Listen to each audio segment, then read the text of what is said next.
And what's your pleasure? From the Thomaston Place Auction Galleries in Thomaston, Maine, I'm Elizabeth McLeod with Auction Waves. 32,500, 100,000 there. Players all over the house. 400,000 on this rare piece, and 600,000, 900,000, 1 million, 1,175 once, 100,175 twice. We all good? Sold.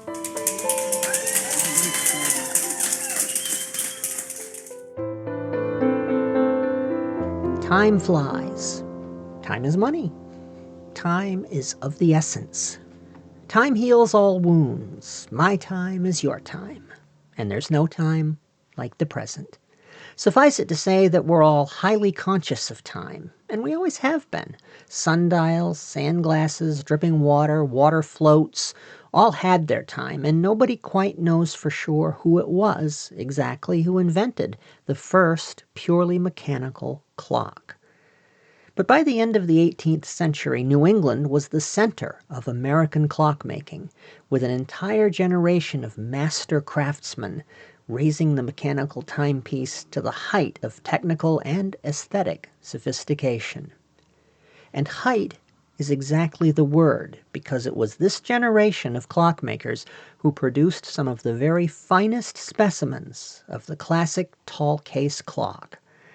On this edition of Auction Waves, we'll stroll through the Thomaston Place Auction Galleries with the Dean of New England Auctioneers, Kaja Veillieux, and we'll examine just a few of the outstanding clocks that will be featured in our 2025 Summer Grandeur Auction. But first, the latest auction news. Imagine 4 days, over 1,500 lots, and unforgettable works of art, finely crafted antique furniture, exquisite estate jewelry, fine automobiles, and rare collectibles that span the globe. Our gallery staff is hard at work preparing for this precedent-setting auction event, and you'll have a unique opportunity to experience all that it has to offer during a special gala event. Join us Friday, August 22nd from 6 to 8 p.m. for an evening at the auction house. Thomaston Place Auction Galleries project coordinator Kayla Bergman has the details. The evening at the auction gallery is going to be Friday, August 22nd from 6 to 8 p.m. You can join us in our beautifully curated gallery featuring American furniture, jewelry, antiques, and fine art by Maine artists, including 8 rare Wyeth works, many of which are on view for the first time in years. You can enjoy a beverage and some hors d'oeuvres as you explore the gallery, hear from our guest speakers, including the former director of the Portland Museum of Art, Dan O'Leary, and early American furniture specialist Peter Eaton, and chat with our staff as we talk about this extraordinary auction. And how can people register? Oh, you can absolutely register on our events page at thomastonauction.com, and you can let us know how many guests you have, when you'd like to be there, if you have any special requests. We look forward to seeing all of you. Thank you so much. We'll see you there. Maine's heritage as an artist's haven takes the spotlight in this auction, with offerings from some of the most important figures in all of American art, highlighted by our presentation of The Wyeth Legacy, 3 generations of American art, and also including works from other outstanding Maine artists, including William Thon, Dalaw Vipkar, Abraham Bogdanov, Maurice Day, and others. All of these works are on display in our gallery, 51 Atlantic Highway in Thomaston, with free public previews beginning Saturday, August 16th. The full catalog is waiting for you now at thomastonauction.com. This is Auction Waves, and I'm Elizabeth McLeod.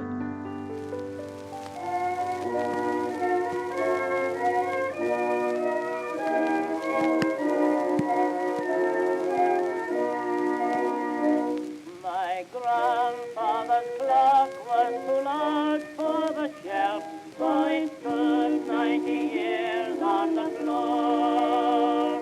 It was taller by half than the old man himself, so it weighed not a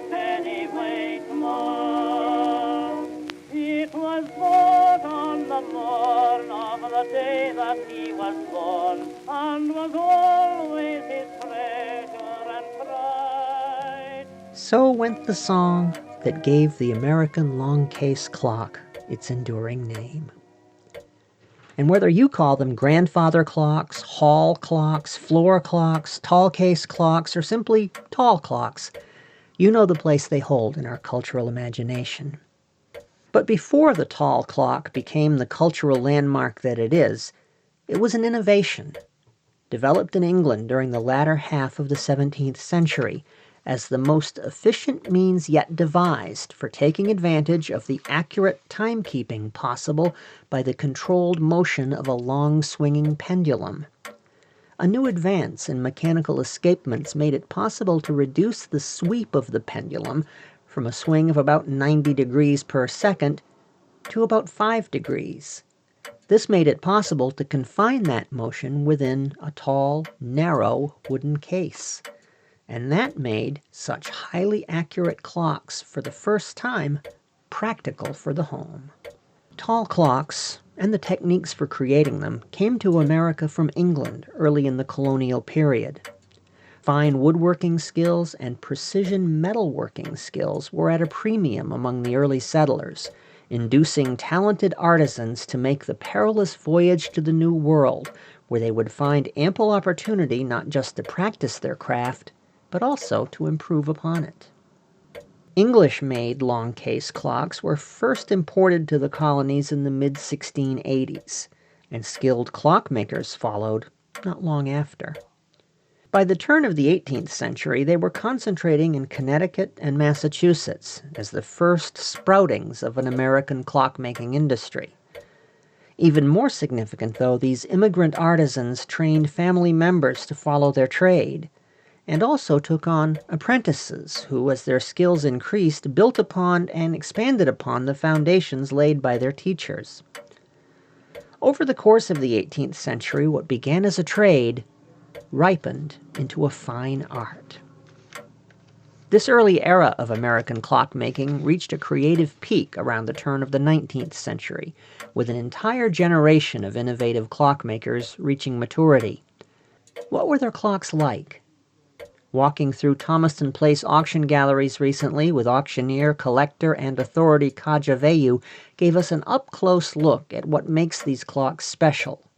Our first stop in the gallery was an outstanding specimen from the Linda Bean collection. We're standing in front of one of my favorite clocks that I've known for over 40 years. This is a very rare example of a Maine tall clock. It was made by Samuel Renlet, which is marked on the dial. He was an officer in the Revolutionary War. He's also from Monmouth, Maine, which makes it nice. When you look at a tall clock, you look at all the different components and the parts that had to be made, and the sophistication and talent of the people that had to do this with hand tools.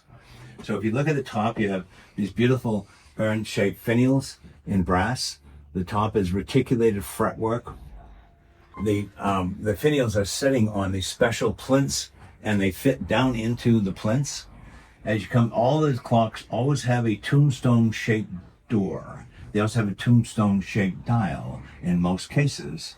They're flanked on either side by bulbous reeded columns with brass capitals.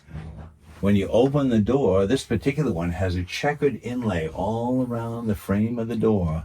But when you open the door, this is where the magic begins, because this has a beautiful painted dial.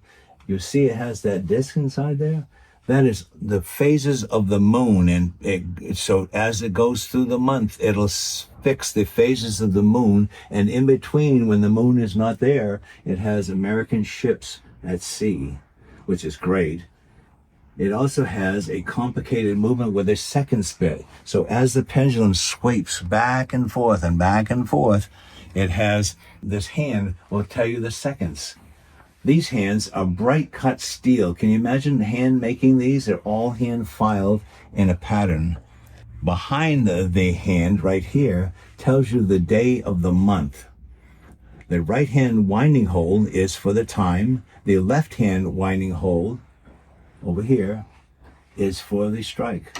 This one strikes on the half hour and hour, I believe. Beautiful painted corners with gold leaf and everything in nice conditions. A couple of little flakes right here. That's where the pins right here on the back actually mount to the dial to hold the brass movement. And oftentimes you'll have a little piece of the dial paint come off because of the pins get moved. Moving down through the clock right through here. This is the throat, called the throat of the clock right here. This one's particularly nice because it has brass stop fluted columns coming up from the bottom of the capital. The door is exquisite because it has multiple inlays. Not only is it molded framed on the outside, starts in here with this wide band of rosewood coming all the way around the clock door.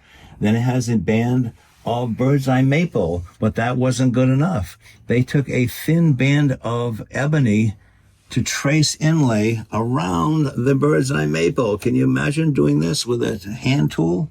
This particular clock is one of the ones I like because of the center panel. This is what's called a raccoon tail birch veneer inlaid into this door. Another nice trait is they use the raccoon tail on the bottom of the plinths right here underneath the columns. Coming down to the base, they carried the thought all the way through. You notice this nice molded piece where the throat fits into the bottom box. Again, this has multiple checkered inlay in lightwood, ebony, and rosewood, with wide rosewood banding that matches the door. A fabulous piece of figured solid mahogany, and they inlaid a raccoon tail oval cartouche in the center. It ends on an applied bracket, Chippendale bracket base in mahogany, of course. The other thing that makes this clock nice and rare, there's even a painted silhouette of Captain Samuel Renlet that goes with the clock and a complete history inside of it. So sometimes when you see a tall clock like this, which is really fun, is they have in chalk or pencil, they'll have all the different names of the people that repaired them throughout the years and the dates. Now, and some of the clocks have moved from different states. Sometimes you'll see a clock that says, repaired in Portland, Maine, or then it's repaired in Boston, or then it's repaired in Nashua, New Hampshire. So the clocks moved with the families as they went because they were treasured pieces of the family history. Throughout the 56 years I've been doing this, the grandfather clocks, or the tall clocks as they're known, were the hardest things that people ever would let go of. That was the last thing they would ever sell. What type of finish is that wood? Is it varnish? Yeah, it's a shellac or varnish finish. It depends on the cabinet maker. But this one has a beautiful finish to it. It's absolutely and it doesn't need anything. It has the weights and the pendulum and the keys and ready to go. And this clock has a fabulous sound to it. Really does, yeah. If you want a heartbeat to the home, that puppy will do it. By the year 1800, an interlocking system of clockmakers and apprentices shared knowledge, built skills, and drew attention from across New England. One of these young men was Benjamin Swan, and one of his finest surviving clocks will be presented to bidders courtesy of the Linda Bean estate on day 3 of our Summer Splendor auction. Kaja Veillieux explains its outstanding features. So Liz, we're standing in front of this important tall clock made by Benjamin Swan. He was an Augusta resident, and he was one of the clockmakers that taught his skill to other Maine clockmakers in the late 18th, early 19th century. Of course, Augusta is the capital of Maine, which makes this one really significant. Starting at the top of this clock, you'll see it has beautiful urn-shaped brass finials, has a very unusual reticulated X pattern fretwork with fluted columns that the finials rest on. Coming down from the top of the bonnet, which is the piece that covers the movement, you have these turned columns fitted with brass capitals. And inside is what makes this clock so interesting. This has a rocking ship, so when the pendulum is going, the ship goes back and forth, back and forth. You notice it has an American flag. Even though most of the dials were made in England, they were custom made for these clockmakers. When they got to America, this was hand lettered in ink, the clockmaker's name. The interesting part about this is that a lot of people try to wipe down the dials. When they do, they eradicate the name of the maker, which is terribly, very significant not to do. This one has cut steel hands, very interesting steel hands. It has what's called a second spit. So when this is tipping, this moves to the seconds. As the hands go down the thing to tell you the hour, it strikes on the hour and the half hour, I believe this one does. This is the winding hole for the time, and this is the winding hole for the striking bell. You know, it's beautiful ornamentation in the corners and gold leaf, and that shows you the dial and how it works. As you move down through the bottom of the clock, you notice that it has, this is called the throat in here. It has fluted quarter columns with Corinthian capitals on this one. The brass fittings were usually made in England also, because in the 18th century there weren't many foundries in America. It has baluster form hinges. What's great about this one, it has a lovely heart inlaid in bird's eye maple in the center door of the throat. As you come down to the bottom of the throat, you'll see that it has bird's eye maple inlay down at the base of the columns, ending in a very plain box form base with applied bracket base. This one has a shaped bracket base, unlike the other one. This is more of a Hepplewhite period, which would be around 1790 to 1810. So these here are the pulleys that the weights attach to. And the weights are what give the clock its balance and makes it run. The right side is always the time. The left side with the weight is for the strike, matching the hand winding spots.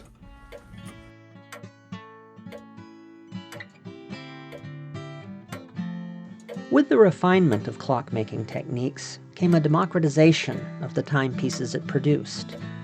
While expensive clocks, loaded with a range of impressive advanced features, appealed to the well-to-do, simpler but no less accurate clocks became for the first time an affordable purchase for the farmer and the small tradesman as well.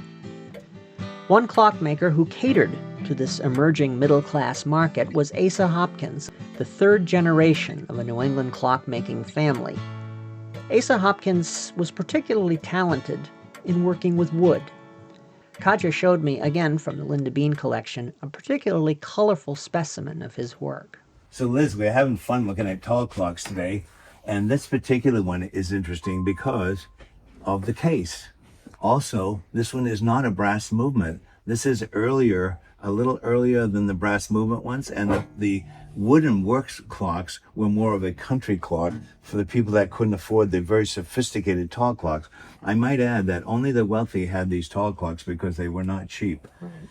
So what's interesting about this piece here is the colors. The case is in red, dark blue, and chrome yellow with green trim on the door, paint decorated down the plinths, on the bottoms of the plinths, and a wonderful country clock. Then when you get into the clock, more detailed, they even bothered to paint the inner liner blue. This is somebody that really liked color that designed this and painted this case. Has it painted down. Now the difference between the other clock that we did and this one, this is a painted wooden dial, and it has pewter hands way earlier than the cut steel ones. So more than likely the pewter hands were made here and not in England, and the steel hands were all handmade also. So this clock is a 30-hour clock. It only runs for 30 hours. And this one here has the wooden works by A. Hopkins of Litchfield, beautifully decorated with gold leaf. It has a second spit, and it also has a calendar wheel. So you'll see it goes from 1 to 31 days of the month. They put painted winding holes because this one winds. When you open the clock, it has these cords, and you wind it by pulling the cords instead of winding it with a key. So it's an early, simpler predecessor to the brass movement. The cases are almost always American pine, like you see this one is, and it has weights again, left and right, right for time, and left for strike. This one has time and strike. Also has a custom fitted pendulum. This one probably has a brass and pewter pendulum because of its age. And you notice that at the end of the box base, it has turned black painted bun feet. So a very sophisticated painted tall clock from the turn of the late 18th, early 19th century. Are the wooden clocks harder to find than the brass clocks? Not particularly. It all depends on the area and the maker. You know, a lot of these guys were making these all by hand, so they weren't putting out, 50 clocks a year. They were, to do a clock like that could have taken months to build for one man to do.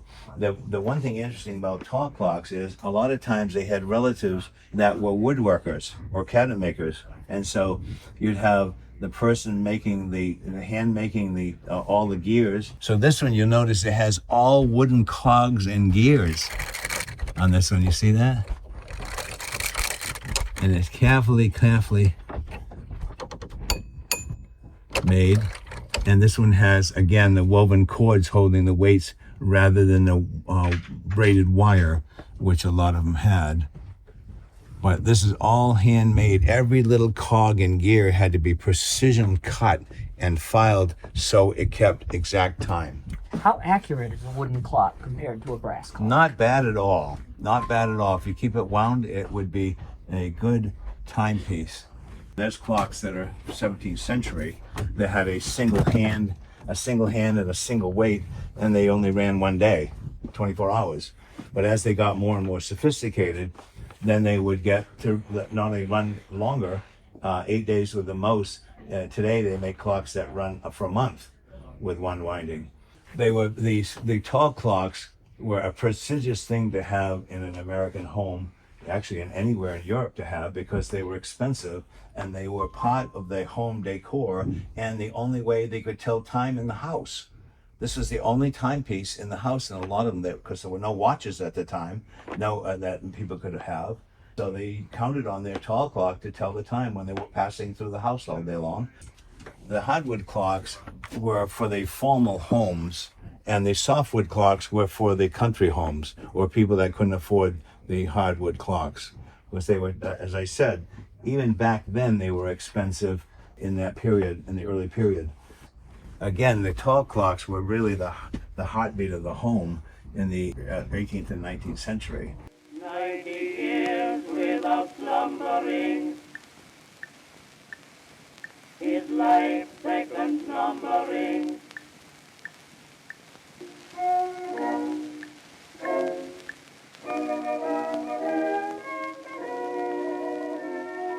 And those are just 3 of the outstanding New England tall clocks featured in our upcoming Summer Grandeur Auction.